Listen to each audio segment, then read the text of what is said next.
All power to the people. Where my Black Panthers at? Say each one teach one. The world is a classroom. Educate to liberate. Welcome back, BPP News. Today, first off, my name is Eseibio Holiday. I'm a revolutionary hip hop artist from Oakland, California. I'm here representing the Black Panther Party legacy.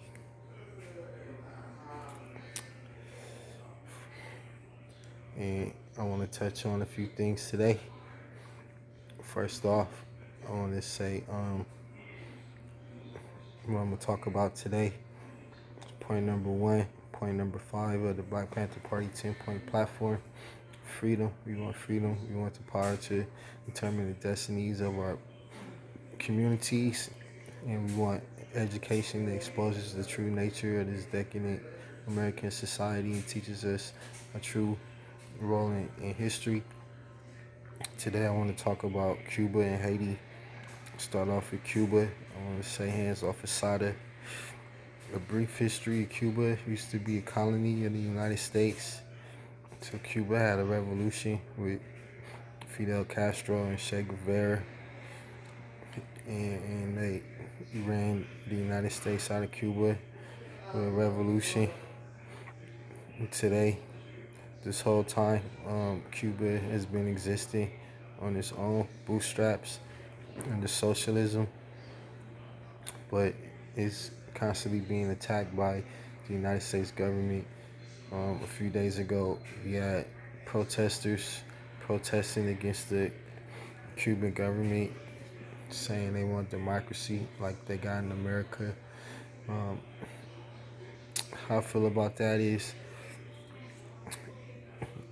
the United States government be causing unrest so that they could destabilize countries. Cuba and Haiti are like the only free countries in the Western Hemisphere that are not under United States colonization. And so this whole thing with Cuba and the people protesting against the Cuban government, it just reminds me of the Bay Pigs when President, what's his name, John F. Kennedy and the Bay Pigs, when they took the Cuban exiles and tried to send them back to Cuba to infiltrate, to overthrow the government. That's exactly what this is. The exiles, the people in Florida, the people like Pitbull talking about free Cuba, they really don't even know what they're talking about. They just neo-colonialists. All the fake hip-hop artists speaking out free Cuba. Cuba is already free, and they've been free from U.S. imperialism. And why would you want to go back to U.S. imperialism? You think you got it so good in the USA, but you're still a slave according to the 13th Amendment of the American Constitution. At least in Cuba, they're not slaves. So this whole thing with the protesters, that's just the same thing as the Bay of Pigs. All the people in Florida, all the exiles trying to cause unrest so that they could take out the leaders and destabilize the country of Cuba, just like they did in Libya when they killed Muammar Gaddafi.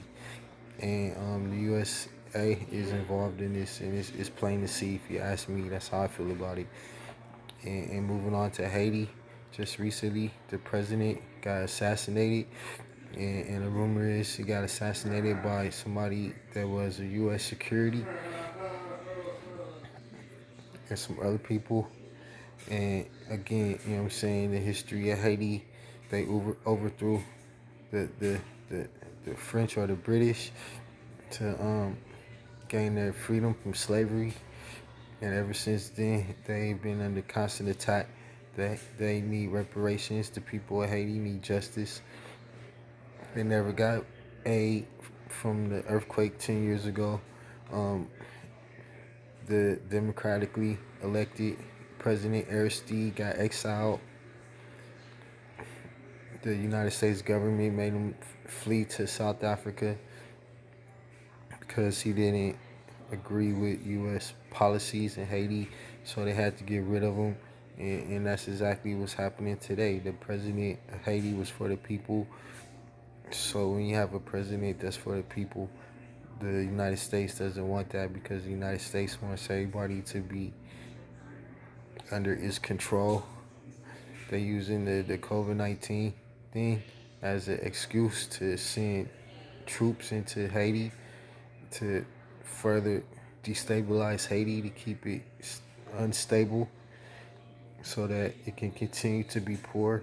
And things like socialism can't exist as long as the capitalist country of the United States is putting sanctions and embargoes on its trade partners, and Haiti can never gain independence as long as the government is sending, the United States government is sending its troops and its guns in to assassinate its leaders and cause destabilization. And all these things are documented. You can check the FBI files and do your own research. So that's how I feel about it. Free Cuba, free Haiti, but not for U.S. imperialism, but for the people to determine the destinies of their own communities and their own future. So it's important that you educate yourself politically, and study history, like Asada Shakur said, and not fall victim to the propaganda and get caught up in the hype, because UP Luna said things are not always what they seem. What things appear to be on the surface are not what they really are beneath the surface, so you got to dig a little bit deeper. You can't just believe the news when they say that the people in Cuba want democracy. It's a little bit deeper than that. Those are sellouts getting paid by the U.S. government to go back into Cuba to cause unrest, to destabilize the government so that it won't rise, similar to how they did Black Americans in the rise of the Black Messiah, how they killed Fred Hampton in Chicago. It's the same thing going on in Cuba and Haiti today. So you just do the knowledge, and each one teach one. The community is a classroom. Eseibio, power to the people.